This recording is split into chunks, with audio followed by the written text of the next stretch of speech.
الگ ہوئے انہوں نے خود کو شیعان علی کہا. یہ سیدنا علی شیر خدا رضی اللہ تعالیٰ عنہ کے دور خلافت کی بات ہے، جب حضرت معاویہ رضی اللہ تعالیٰ عنہ کا کلیش ہو گیا، پولیٹیکل کلیش، انہوں نے ان کے خلاف اپنی حکومت اور سلطنت کا اعلان کر دیا. اور وہ واقعہ کربلا کے بعد یہ چیز ڈیولپ ہو گئی بڑے بارے طریقے سے. تو سیدنا علی شیر خدا کے زمانے میں جنگ صفین وغیرہ ہوئی، وہ سارے معلومات ہیں. سیدنا عثمان غنی کی شہادت کے بعد یہ چیز منظر عام پہ آئی. کچھ لوگ سیدھا حضرت علی کے پاس چلے گئے تھے کہ بغیر شورا کے آپ ہاتھ نکالیں ہم بیعت کرتے ہیں. آپ نے فرمایا نہیں، یہ پارلیمنٹ کا معاملہ ہے، شورا کا، وہ فیصلہ کرے گی. پھر شورا بیٹھی، فیصلہ ہوا، آپ متفقہ خلیفہ ہو گئے. جب آپ خلیفہ ہو گئے تو کچھ لوگوں نے، حضرت امیر معاویہ نے آپ کی خلافت کو ماننے سے انکار کر دیا. انہوں نے متوازی حکومت کا اعلان کر دیا اپنے ملک میں. جب متوازی حکومت ہوئی تو اب امت مسلمہ کا جو جمہور کہتے ہیں، یعنی میجورٹی، اوور ویلمنگ میجورٹی کا جو نقطہ نظر تھا، وہ حضرت علی رضی اللہ تعالیٰ عنہ کی خلافت کو خلافت حقہ اور خلافت راشدہ مانا، اور حضرت امیر معاویہ کا اپنی الگ خلافت حکومت کا ڈکلیئر کرنا یہ درست عمل نہیں تھا، یہ ایک انحرافی عمل تھا پولیٹیکلی. لہذا ان کی حکومت کو ہم خلافت راشدہ نہیں مانتے، بلکہ خلافت بھی نہیں، وہ ملوکیت کی بنیاد بن گئی وہاں سے اور خاندانی وراثت چل پڑی. اب ہوا یہ کہ کچھ لوگ، سیدنا علی شیر خدا رضی اللہ تعالیٰ عنہ کا جو موقف تھا، کچھ لوگ انہوں نے اپنے آپ کو سیاسی طور پہ شیعان علی کا نام دیا کہ ہم حضرت علی کا گروپ ہیں. یہ اوور ویلمنگ جو میجورٹی امت مسلمہ، ان میں سے کچھ لوگوں نے غیر معمولی حد تک حضرت علی کے ساتھ اپنی سیاسی وفاداری کو اسٹیبلش کیا. پھر حضرت امام حسن مجتبیٰ کا جب دور آیا، 6 ماہ وہ خلیفہ رہے، اور 6 ماہ کے بعد انہوں نے صرف امت میں امن اور اتحاد اور یگانگت پیدا کرنے کی خاطر حضرت معاویہ کے حق میں ودڈرا کر لیا. یہ صرف امت میں اتحاد پیدا کرنے کی خاطر تھا، کیونکہ وہ ودڈرا کرنے کو تیار نہیں تھے. لہذا ان کے ودڈرال سے کچھ لوگ اس عمل کے بھی خلاف ہوئے. تو انہوں نے یہ جو شیعان علی تھا، یعنی علی کا گروہ، یہ ایک باقاعدہ نقطہ نظر بن گیا، ایک اسکول آف تھاٹ بن گیا، جن کا موقف تھا کہ ان کو ودڈرا بھی نہیں کرنا چاہیے تھا. اور مجموعی طور پر انہوں نے پھر بنو امیہ کے خلاف ایک سیاسی سٹرگل کا آغاز کر دیا. ان کے ودڈراول کے بعد پولیٹیکلی امت ایک ہو گئی، یعنی ان کے فیصلے کو امت نے ایز اے ہول قبول کر لیا. ہم خود بھی سمجھتے ہیں، ہم بھی سمجھتے ہیں کہ وہ ایک مجبوری کا فیصلہ تھا امت پر ایک احسان کرتے ہوئے، ورنہ یعنی استحقاق خلافت کا شورا کے طریق پر، اسلامی طریق پر ادھر تھا. مگر برصورت ایک ڈیولپمنٹ ایسی ہوئی کہ یونیورسل لیول پہ امت میں ایک وحدت آ جائے سیاسی.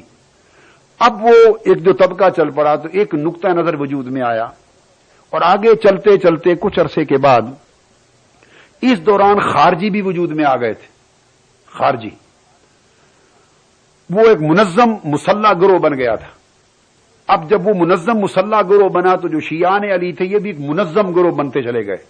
انیشلی یہ ایک پولیٹیکل گروپ تھا، کوئی مذہبی، مسلکی، اعتقادی اور فقہی گروپ نہیں تھا، ایک سیاسی گروپ تھا. وقت گزرنے کے ساتھ ساتھ ان کے اندر عقائد ایڈ ہوتے چلے گئے، اور یہ ایک پورا فقہی اور اعتقادی اعتبار سے ایک اسکول آف تھاٹ بن گیا، جس کو اہل تشیع کہا. جب یہ ایک طبقہ شیعان علی کا ایک اعتقادی طور پر، مسلکی اور فقہی طور پر اور ائمہ اثنا عشرہ کو ماننے کا ایک پورا ایک ویوز بن گیا نا، پورا ایک نقطہ نظر بن گیا، امامت کا تصور ڈیولپ ہوا اور فقہ کا. تو جب یہ طبقہ اہل تشیع کہلانے لگا تو باقی یہ قلیل مسلمان تھے تھوڑی تعداد میں، باقی جو کثیر تعداد میں امت مسلمہ تھی اس کو پھر ایک پہچان کے لیے امت مسلمہ کو اہل سنت والجماعت کا نومنکلیچر مل گیا کہ یہ حضور علیہ السلام کی سنت اور صحابہ کرام کی سنت کی پیروی کرنے والے. اہل سنت سے مراد سنت محمدی صلی اللہ علیہ وسلم ہے، اور جماعت سے مراد جماعت صحابہ ہے، یعنی وہ امت مسلمہ جن کا جو منشور ہے وہ سنت نبوی اور سنت صحابہ دونوں کی پیروی کرنا ہے. تو یہ امت مسلمہ کا ایک وسیع تر نومنکلیچر بن گیا ایک پہچان کے طور پر. تو پوری تاریخ میں آپ یوں سمجھیں کہ بس یہ 2 مکتب فکر تھے. چھوٹا مکتب فکر اہل تشیع شیعہ کا، اس کے مختلف نام ہیں، اثنا عشریہ بھی ہیں، وہ شیعہ بھی ہیں، وہ اہل تشیع بھی ہیں، وہ جعفری بھی ہیں، مختلف نام ہیں. ان میں پھر آگے ڈویژن ہوئی، 6 امامیہ اور 12 امامیہ، پھر آگے ڈویژن ہے. اور باقی امت مسلمہ ساری اہل سنت والجماعت چلتی آئی. اس اہل سنت والجماعت میں یہ 4 طبقوں میں پائی جاتی تھی فقہی اعتبار سے. اعتقادی طور پر پوری تاریخ میں کوئی مکتب فکر الگ وجود میں نہیں آیا. یہ بات ذہن میں رکھیں. حنفی تھے، مالکی، شافعی اور حنبلی تھے. تو پوری امت ورلڈ وائڈ ان 4 طبقات میں فقہی پوائنٹ آف ویو سے تقسیم تھی، مگر مسلکن اور اعتقادن پوری امت کا ایک ہی چینل تھا، اہل سنت والجماعت. اس میں کچھ علماء کے موز issues per difference of opinion ہوتے تھے، ائمہ کے ڈیفرنس آف اوپینین، بعض حدیثوں کی تعبیر پر، بعض آیات کی تفسیر پر پوائنٹ آف ویو ڈیولپ ہوتے تھے، مگر کوئی مکتب فکر ایسا سچ نہیں تھا. اس کے بعد کیا ہوا کہ فار دی فرسٹ ٹائم یعنی علامہ ابن تیمیہ اور علامہ ابن قیم، حافظ ابن کثیر، چند ایک علماء پہلے ائمہ میں سے ایسے ہوئے جن کے بعض ایشوز پر جمہور ائمہ علماء کے ساتھ بعض ایشوز کی تفسیر پر اختلاف ہوئے، مگر کوئی اسکول آف تھاٹ یا مکتب فکر نہیں تھا.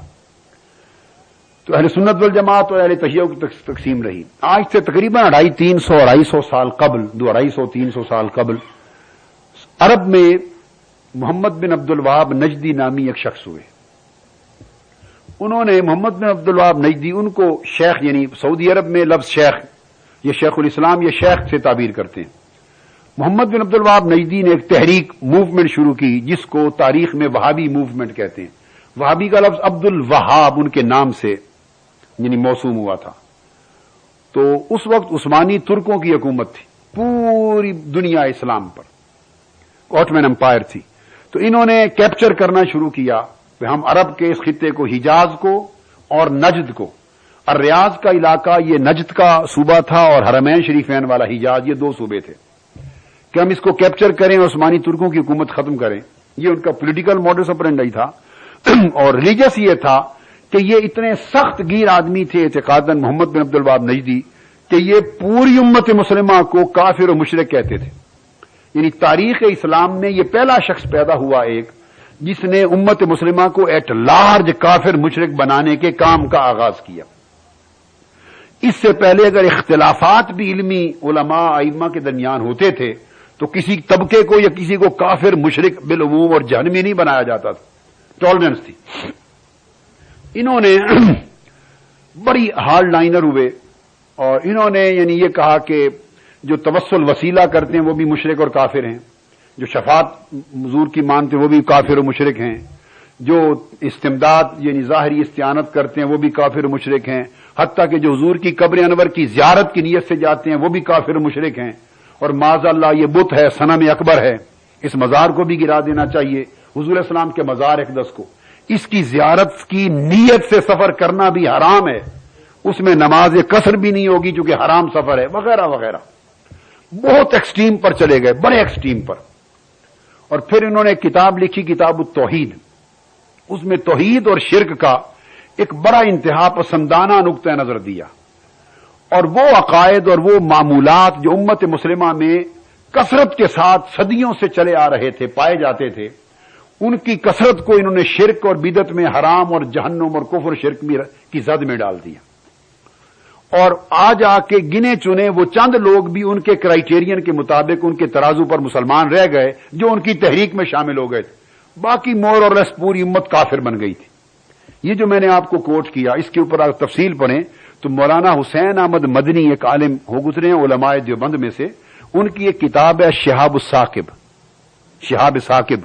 انہوں نے اپنی کتاب کے ابتدائی صفحوں میں یہ جو باتیں میں نے کوٹ کی ہیں محمد بن عبد الوہاب نجدی کے بارے میں بڑی تفصیل کے ساتھ لکھی ہیں. اس سے بھی زائد کچھ لکھا ہے میں نے ابھی، حیاءً اور اخلاقاً وہ کچھ نہیں بیان کیا جو انہوں نے بھی لکھا ہے. تو مولانا حسین احمد مدنی نے تو یہاں تک کی کیا ہے کہ یہ پھر جو لوگ تھے وہابی موومنٹ کے، یہ حضور علیہ السلام کی شان اقدس میں بڑی گستاخانہ طریقے سے کلام کرتے. وہ کہتے تھے یہ مر چکے ہیں اور مٹی میں مل گئے اور اب اس قبر میں کچھ نہیں ہے اور اتنے اب بے نفع ہو گئے ہیں معاذ اللہ. یہ انہوں نے لکھا ہے مولانا حسین احمد مدنی نے کہ یہ کہتے تھے کہ ہمارے جو ڈنڈا ہے، لاٹھی ہمارے ہاتھ میں، اس سے تو کچھ نہ کچھ نفع ہمیں حاصل ہو سکتا ہے کہ کتے کو یا جانور کو بھگا دیتے ہیں، اب فوت ہو جانے کے بعد حضور سے ہمیں اتنا نفع بھی معاذ اللہ نہیں پہنچ سکتا. استغفر اللہ العظیم. یعنی میں نے چند نمونے عرض کی، اس انتہا تک یہ گئے. نتیجہ یہ ہوا کہ ان کے خلاف پوری امت مسلمہ کی جو بھاری اکثریت تھی وہ صاف ظاہر ہے جو ہر ایک کو کافر مشرک بنایا اور واجب القتل بنایا تو مخالف ہو گئے. یہ ایک موومنٹ چلی.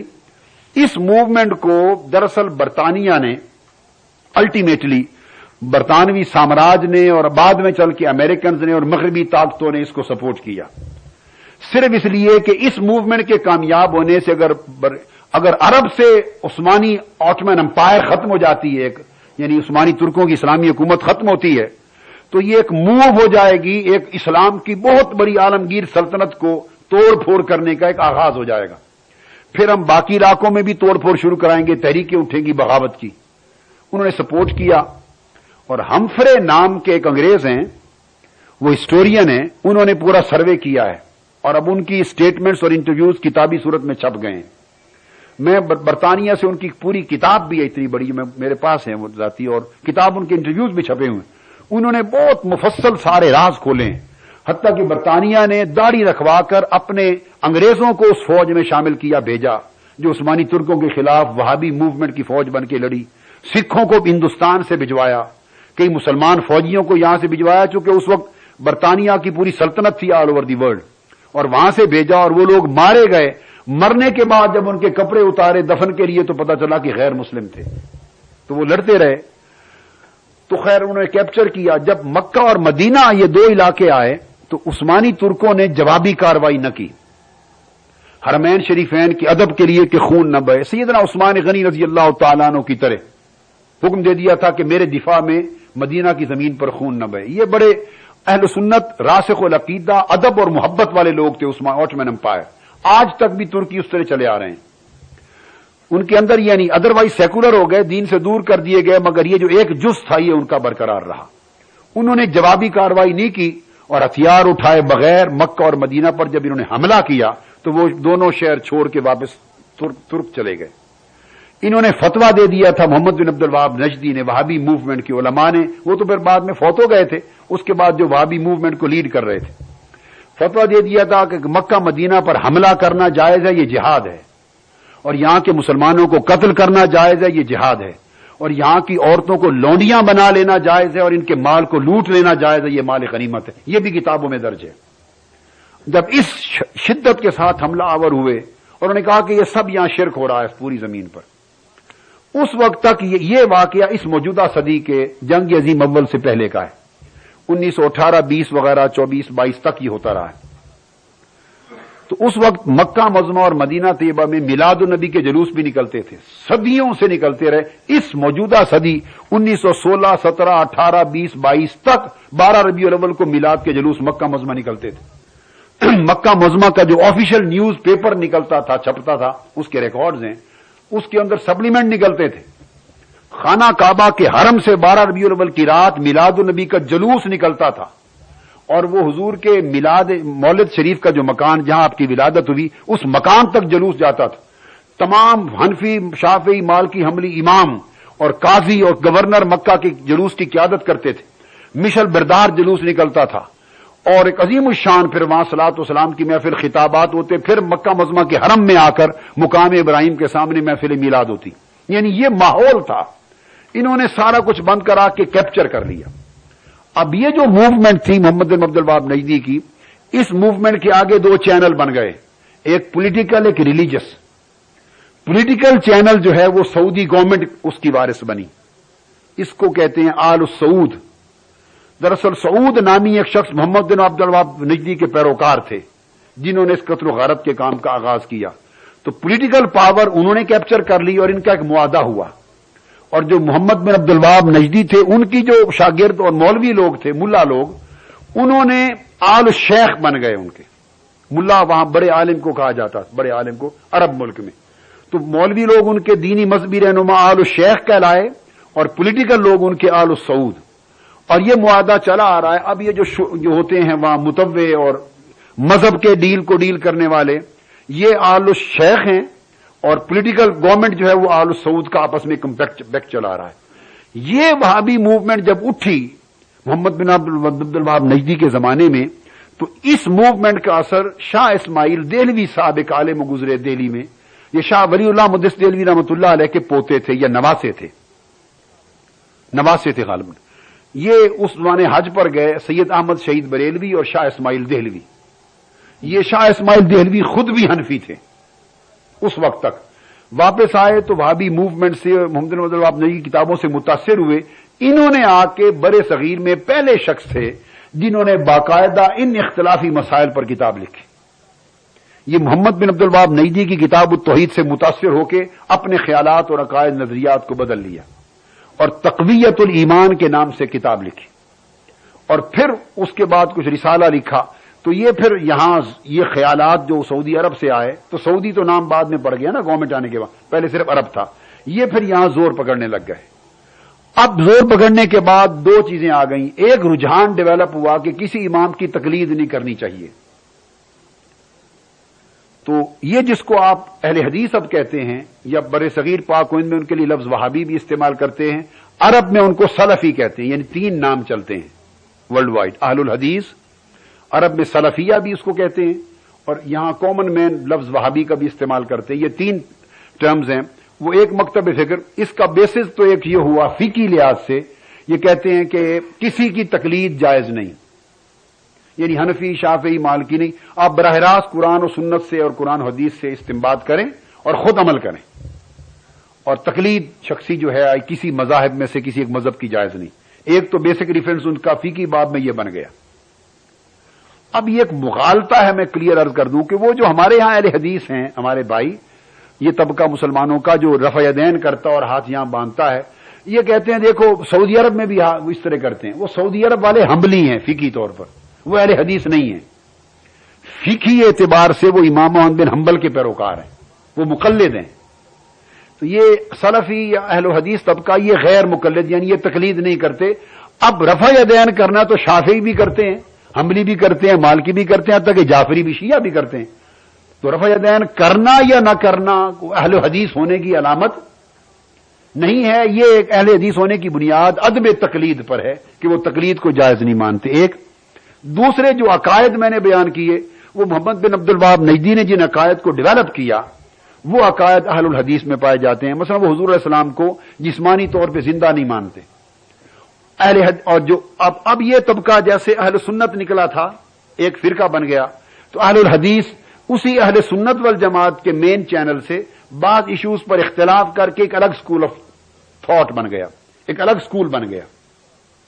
ایکچوئل سٹریم وہی اہل سنت والجماعت تھی، جس میں سے یہ یعنی الگ نکلا. اب فرق اس میں یہ کہ ایک تو حضور کو حیات نہیں مانتے، یعنی جسمانی طور پہ زندہ نہیں مانتے. باقی جمیع اہل سنت والجماعت اور امت کا عقیدہ، جس میں دیوبندی، بریلوی جو کہلاتے ہیں، یہ سارے متفق ہیں اس پر کہ وہ حضور علیہ السلام کی حیات کو روحانی اور جسمانی دونوں طریقوں سے مانتے ہیں. یہ نہیں مانتے. ایک معراج پر ان کا فرق ہے کہ یہ معراج کو خواب کا معراج مانتے ہیں کہ خواب میں ہوا. جسمانی معراج حضور کا جانا یہ نہیں مانتے. یہ دوسرا فرق ہے. تیسرا فرق ہے.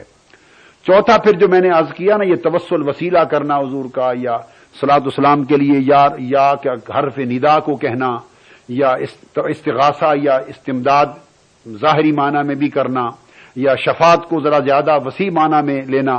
تو ان چیزوں کے اوپر ان کے اختلافات ہیں، اور بعض اور چیزیں ہیں. کچھ ایسی چیزیں بھی ہیں کہ جو اہل سنت کے اندر بھی دو سکولز میں تھوڑے اختلافات پائے جاتے ہیں، تو ان میں اور کچھ میجر چیزوں میں. تو یہ ایک طبقہ ہے ان چیزوں پر بیس کرنے والا. تو ان کا جو پوائنٹ آف ویو ہے وہ جو محمد بن عبد الوہاب نجدی کی موومنٹ اور موجودہ سعودی گورنمنٹ اور جو وہاں کے علماء ان کے ساتھ زیادہ ملتا ہے.